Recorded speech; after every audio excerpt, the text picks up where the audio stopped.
Attorney Claudine Gassana, we thank you very much for talking to us. Welcome to Dash News. Thank you so much for having me. Yeah, barely some weeks back, the U.S. Department of Homeland Security granted temporary protected status for Cameroonians. What should we know about the temporary protected status, which is commonly known as a TPS? Yes, so the temporary protected status is a quasi status, like it's basically the United States government when there are some situations in the countries, or in some countries, such as armed conflicts or environmental disasters. The U.S. is able to allow a temporary stay for nationals from those countries. So TPS has been declared for Cameroon as well. And the US has given TPS benefits to other countries, as you may know. All right. Just as you mentioned, the other countries have also benefited from it. You just mentioned moments ago that that the U.S. is basing it on either insecurity or natural disaster. But I would like us to find out what could be the advantages of a TPS for Cameroonians in the United States. Right. So TPS for Cameroon actually has been advocated for in the last few years. So the benefits basically somebody who's coming to the United States and they are not quite eligible for asylum, or because some of those events that are happening in the country, they may not necessarily lead to someone to qualify for asylum, or when it's a lot of people, influx of people who are arriving, it may take a long time to get to each of one and assess their asylum eligibility. So the TPS allows them to stay in the United States without having a fear of being deported, and it allows them to work in the United States as well. So when one applies for TPS, you have an option to apply with employment authorization document application, which will allow you to work and stay in the United States. And you don't have to worry that if you go outside and you may be picked up by the police or picked up by the immigration customs enforcement. All right. We do understand that this is a facility for Cameroonians, but is it just any Cameroonian in the United States that is qualified for TPS? Right. So the TPS for Cameroon was announced on April 14th. So those who were present in the United States as of April 14th. So if you come later after April 14th, you may not be eligible. And you also, of course, don't have a status. You don't have any status. Or you may want to change status to TPS. Those who are here in the United States, who have been waiting on their asylum cases to be heard, or who don't even have a work, any status at all, or those who were visiting or students and they just couldn't go back because, again, the U.S. has assessed that because of the armed conflict in Cameroon, they can issue that TPS. So there are other requirements, such as not having a criminal record. So like a couple, 2 to 3 criminal offenses or a felony. So other than that, you should be eligible for TPS if you were here as of April 14th, 2022. Here I'm in the US. All right. You mentioned that TPS has been granted to several countries. Of course, like someone commented when the issue came out that it's not just a birthday gift that the U.S. government is giving. It must have come with some form of activism. Just tell us how difficult or easy was it to finally convince the U.S. government for this possibility to be granted to Cameroonians? Yes, so It was difficult. Actually, if someone follows my postings or my advocacy, because I'm an African or Black immigrant advocate. Yeah. So TPS for Cameroon, TPS for Haiti, those countries, it took so many years to convince the U.S. government to give those TPS benefits, whereas countries such as Venezuela or Ukraine, Ukraine. it didn't take long, because then it was for Ukraine. There was war started, and a few months later, TPS announced. Actually, I don't think it was even a few months, maybe a couple months after no, actually weeks after the war, TPS was announced or was designated for Ukraine. Whereas it took so many organizations that advocate for Black immigrants, Black and brown immigrants, to be able to get TPS for Cameroon after so many testimonies from people who were coming from Cameroon and the journey they had to take to be able to get here. So I'm glad finally TPS was given or designated. Cameroon was designated for TPS because it was a long time coming. Exactly, it's a long time coming. So, what does this finally represents for those in the civil society, the activists we should mention, and even lawyers like you who have been pushing for this? How much does this mean to immigration lawyers like you? Well, it means a lot. It means that our voices are being heard. It means that our representation and advocacy is working small, although there are other issues such as Title 42, which has been very, very detrimental to Black immigrants, African immigrants, and other Black immigrants, and which has allowed deportation. It's expulsion. It's not even deportation. Deportation, at least you have a due process of being heard, but Title 42, millions of people were sent back, which means they could have been Cameroonians or Haitians who were not even given a chance to be here, to come to the US and be heard so that they could have benefited from this TPS. All right, we all know that the news of the TPS has been great news for Cameroonians over there and even some of their relatives that have been staying here in the country. But there's this disturbing situation since 2017 where most Cameroonians going to the United States pass through South and Central America into the thick forest, and most of them are blocked in Mexico. Are you aware of that situation? And if you are, give us a little picture of how bad the situation is. Yes, and that's what I was alluding to when I talked about Title 42.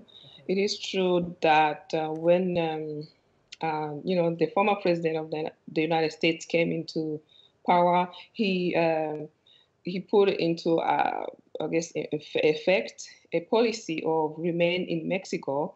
So which means people who were coming through the southern border of here southern border of the U.S. were supposed to remain in Mexico and hear their case from Mexico. So and then after that, COVID happened, and the Department of Health or the Department of Homeland Security and the Border Patrol used a really odd rule.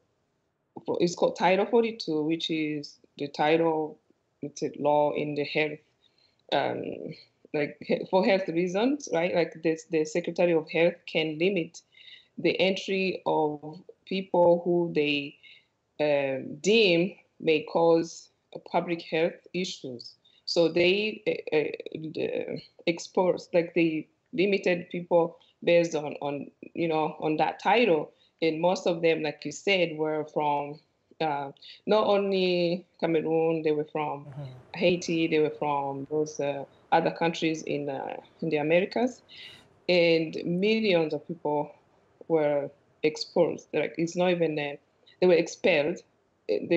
Which is different from a deportation, deportation. because one you to being expelled means that they don't even allow you to come in and talk to any officer and express the reason why you are fleeing or the reason why you are seeking shelter in the United States. They say, no, we can't let you in, go back.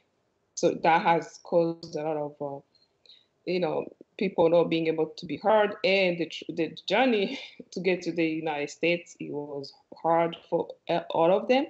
And some people didn't even survive to be able to get to Mexico because of the journey they took, the countries they go through, and this is the conditions in which they travel. All right, and now that COVID restrictions have been released a bit and life is gradually turning back to normal, what are you lawyers and immigration activists doing to ensure that now that the Biden administration is there, the situation is put under control? Are there some measures that you are taking? Yeah, so there is a litigation going on. So there was a lawsuit based on Title 42. There are non-profit organizations. There's so many of them that are working they're suing the government. That lawsuit began when the last administration was in place. Is still ongoing because of those people who were expelled, so that there could be some justice. So the litigation is ongoing. Of course, sometimes these lawsuits go all the way to the Supreme Court, so we don't know what's going to be the outcome. Hopefully, there will be justice for those over a million people who were expelled without being afforded due process. So one other good thing is that now the Biden administration has removed Title 42. So that's good. That means that people will not be expelled or were expelled without being afforded due process or opportunity to state their claim and to see if they're eligible for any of the reliefs that are available to people who are coming or seeking to come into the United States. And also, what I have done personally, and that's what I have represented pro bono people who were detained. So, and all of them were African nationals, and a few were from Cameroon, and a few and others were from Haiti. So I was able to represent them and to get them out of detention and to be able to now be out and be able to seek any relief. And those Cameroonians now, they will be able to seek TPS. So every attorney who is who wants to help, and most of them, actually all of us, want to help and are taking cases, pro bono cases. Of course, it's not easy when you have a practice to run, but in our capabilities, we are able to do that. All right, Attorney, the document which announces TPS for Cameroon also specifies that a federal notice is expected, a federal register notice is expected at any time soon. What is the time frame for that register, and what should we be expecting in it? What does it contain?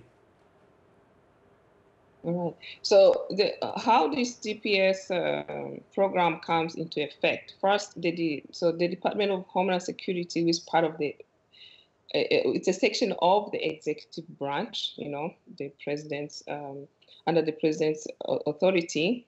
They design, or they look under the statute. So there's a statute that allows the president to do so, and they decide which rule to make or which benefit to announce. So now TPS is one of them. So once it's announced, then they have to go and actually put it into ruling, which means they have to have a text, which, okay, when does the TPS going to start? Who's going to benefit? Is going to be for 18 months. They will set forth the reasons and then it's going to be announced in the Federal Registry. There will be a period, there has to be a period of notice and comments. So the public, everyone can provide comments, and then the government has to go back and review those comments, make adjustments. And after that period, that's when the rule becomes or comes into effect. It usually takes a couple months or more. So we should be able to hear from the Department of Homeland Security or USCIS in a few months or less. I haven't been able to obtain or to ascertain the timeline as of yet because it has yet to be announced. All right. Now, after the 18 months, what next? Will these people who have benefited from TPS just be allowed to go back to their former status as illegal immigrants who could likely face deportation, or is there a possibility for them to pick up permanent status, which the TPS could facilitate? Right. So, historically, most of TPS that have been designated or set forth have been renewed. So if in Cameroon there are still reasons or conflicts or any other issues, as you have seen, the reason why the TPS was announced, then hello? Yeah, we're getting you.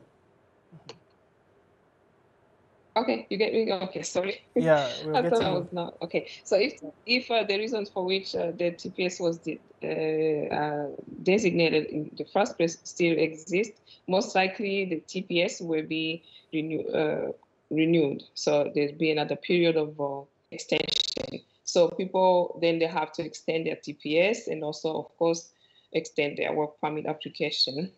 And so we have so many countries under TPS for so many years. Salvador, I think maybe it might be Nicaragua from way back in the 1990s, and they're still being renewed. Okay. However, though, as you may follow the U.S. politics, in the past administration, there was an attempt, because this is under the executive branch's authority. So if another president comes in and they decided there's no need for this TPS, they could attempt to terminate this benefit. However, nothing in the U.S. is done without being challenged. So there were some lawsuits, of course, and the courts enjoined the government from taking away the benefits from people without providing them any other solution. So that's basically what. I'm assuming, and I cannot really confirm because I don't speak for the government. Yeah. But from experience, probably there will be an extension of the TPS.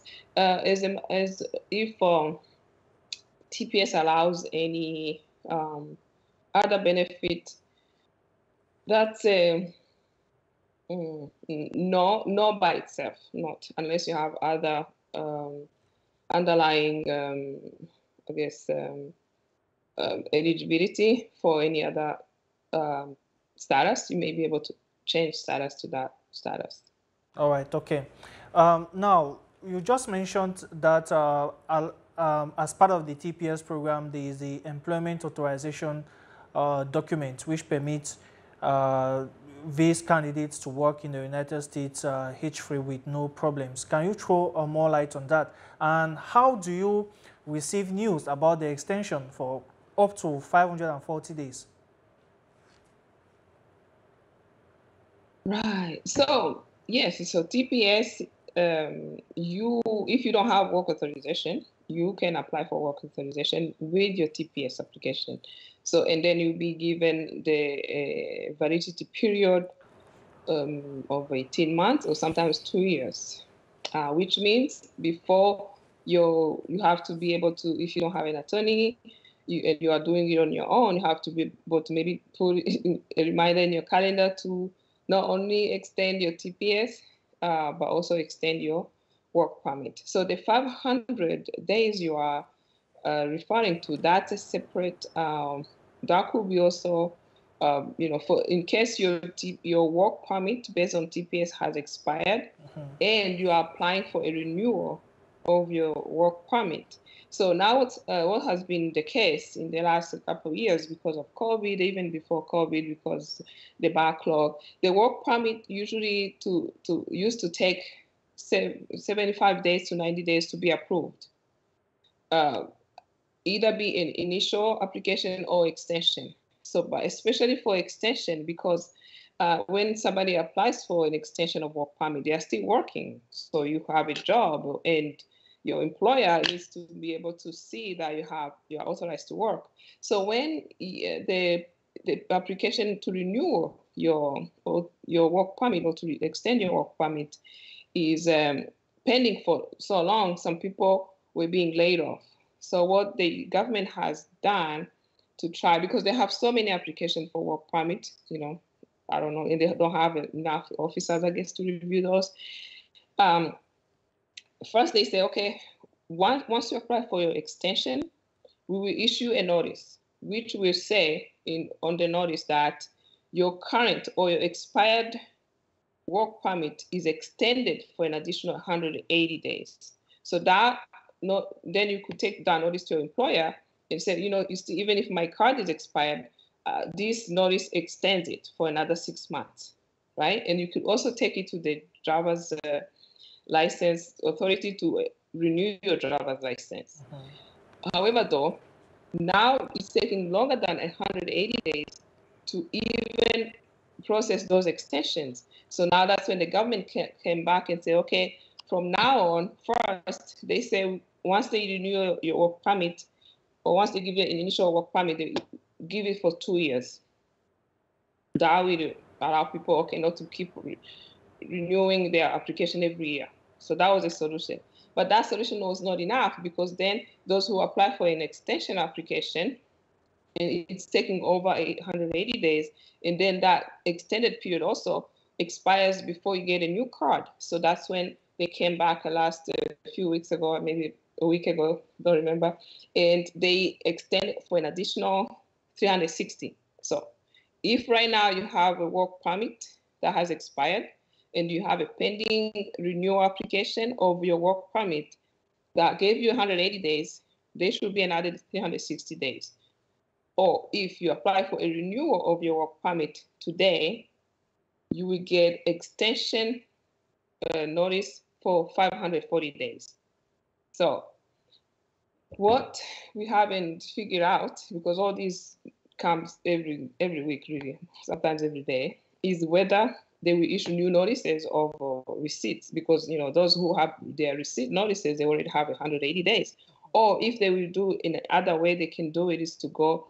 There's this form called Form I-9, which employers use to verify your eligibility to work. If they will go and change the Form I-9 instructions instead of issuing new notices, which I assume will be more work to issue notices to each individual who has a pending application, they might as well issue their cards instead of issuing new notices. I know sometimes it's complicated. Yeah. So let me know if Sure. I need to repeat anything. Yeah, I can imagine how complicated those legal issues could be. But thank you very much for clarifying us on TPS. Now, let's look into the immigration policy of the United States as a whole. Immigration remains a very, very important issue in the United States. As a lawyer who has worked with many years of experience, why is this so? I think immigration or migration is an issue worldwide. If you look even into Europe and even Asia. So migration, and actually that has been an issue since the beginning of the times. So like the politicians like to come and promise things. They have to resolve issues that are pushing people to flee. Because, when you advocate for individuals, you ask, especially Americans who maybe haven't left this country, who have not left their neighborhoods, you ask them, can you imagine you picking up and going to a country you don't know? They say no. Okay, so why do you think people leave? Why do you think people decide to pick up and go some through rough conditions? Is because something is maybe is missing. Yeah. And so if the US does not want to receive people, or if the whole world doesn't want to immigrants or migrants, what can they do to help fix the issues they are facing in their home countries, or to, if they don't want to put resources into welcoming people in the United States, they can put resources into fixing or helping fix or do something in their countries of origin so that they can stay, because nobody wants to flee or pick up and leave and go somewhere they don't even know if they will get. All right. But just before the mandate of Joe Biden, the Trump administration, you mentioned earlier in this discussion, had attracted lots of criticisms for its immigration policies. We saw situations where parents were separated from their children at the airport because the parents were seen as illegal immigrants. Now, with the coming of Joe Biden, do you think that the situation has improved? And if so, what are some of the visible changes that are now perceptible in the American immigration system? Mm-hmm. So fundamentally, there is nothing that has changed because the Congress has to enact laws. So the administration, when they are, like you said, another mandate comes, another president comes, they work with the laws in place, right? So what I can say is that the Biden administration is not hostile against migrants and immigrants. However, they don't want to welcome everyone in the country. So that's why they, to keep that policy of separating children.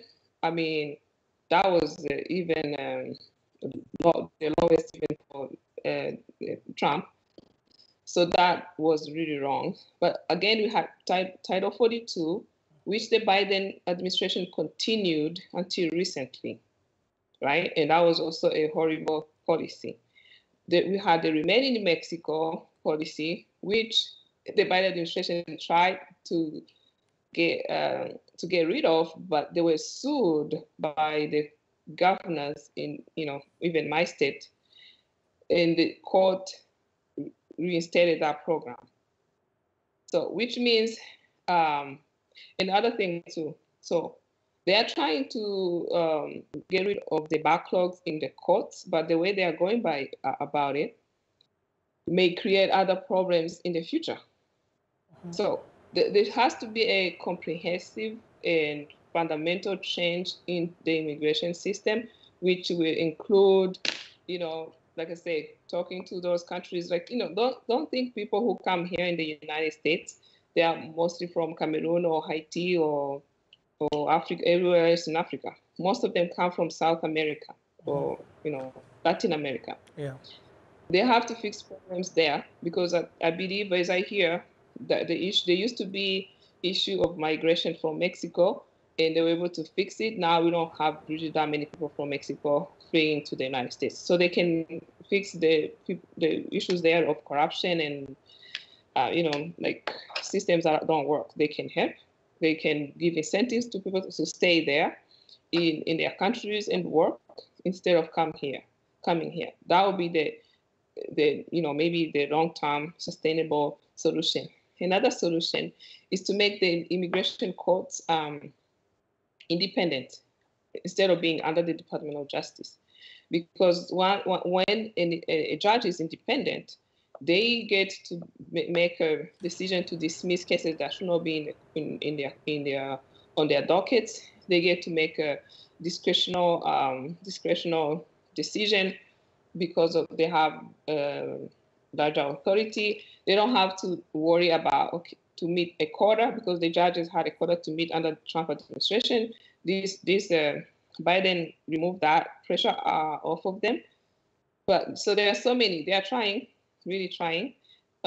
but it will take more than just 4 years of a presidential mandate to fix. Now, with all these complexities that you have mentioned, how does it affect your day-to-day work? It should really be a tough task for you as an immigration lawyer. Yeah. So first of all, you have to every day you have to keep up and know what's new, what's the new policy, what changes, and then you have to go back and see which clients can benefit from this, and to be able to inform other people so they know. Um, However, so there's this new policy called prosecutorial discretion that we are also dealing with. The prosecutorial discretion means it's like, okay, they want to dismiss now every case, but now not all the cases have to be dismissed because it's not beneficial for some people to have their cases dismissed because they need to be heard to the full extent, so they may be eligible for some benefit. Like somebody may have an asylum claim and that's the only claim they have. If you dismiss them, they are here out in the society, they are not being deported, but they are not going to be able to continue working. They don't get their asylum. Now they're dismissing. So yeah, it's challenging, but I guess that's the good thing, because you don't want to do any boring job, right? So being challenged is not that bad. All right. The U.S. President Joe Biden recently announced the expedient channel for U.S. legal immigration. Can you throw more light on that? On how refreshing is this particular development? Expedient. Can you? Was that the prosecutorial discretion, or what is it? Yeah, sure. Yeah, the procedural discussion, the expedient channel for U.S. legal immigration. Mm.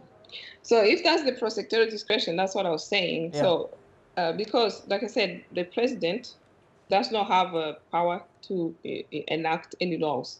Congress has yet to do anything since I don't know, since I became an attorney. There have been talks of reform, immigration reform, but that's never on the plate. And there's always something that comes and put that on the back burner. Like we had COVID, now we have the war in Ukraine. So immigration is not a priority, right? So that which means the president then looks in his power, what can he do to facilitate or to make things easier? So the expedient you are talking about, I believe, is probably the prosecutorial discretion, Yeah. which is a policy that has been in place, by the way, since the beginning of time. But with Trump administration, it was not to be applied. But now the Department of Homeland Security's Secretary Mayorkas has issued one. So it means that there are priorities of people who must be, I guess, deported or must be pursued in court for deportation. Priority number one are people who threatens or who suspect or who have been convicted of terrorist, right? The national security, who pose a threat to the national security. The second category are those people who have been convicted of crimes like felonies. And the third category of people who will not be issued, like prosecutorial discretion is like basically we are dismissing your case. We don't need to pursue you in court. You can stay here in the United States. You are not a priority right now. So the third category are people who came into the United States after November 1st, 2020, because again, they don't want people to keep coming, like influx of people coming to the United States, thinking they will get through.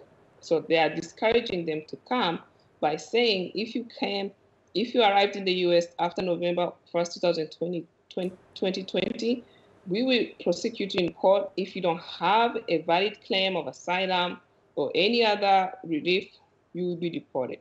But also those who are have criminal records like a felony, and those who pose a threat to the national security. Those are the priority. for the government to prosecute in court. Everyone else is going, actually, that's the thing, they are going to be dismissed. Meaning you are going to pursue your claim outside of the court system so they can free the backlog that has been for years. All right. There's been these criticisms or this observation from critics indicating that there seem to be some bias against Africans and some other races when it comes to immigration. The clear example is how swift the U.S. was able to reach out to those affected in the war against Ukraine. And we don't see that with other wars that have even begun before that of Ukraine. Do you share the same observation?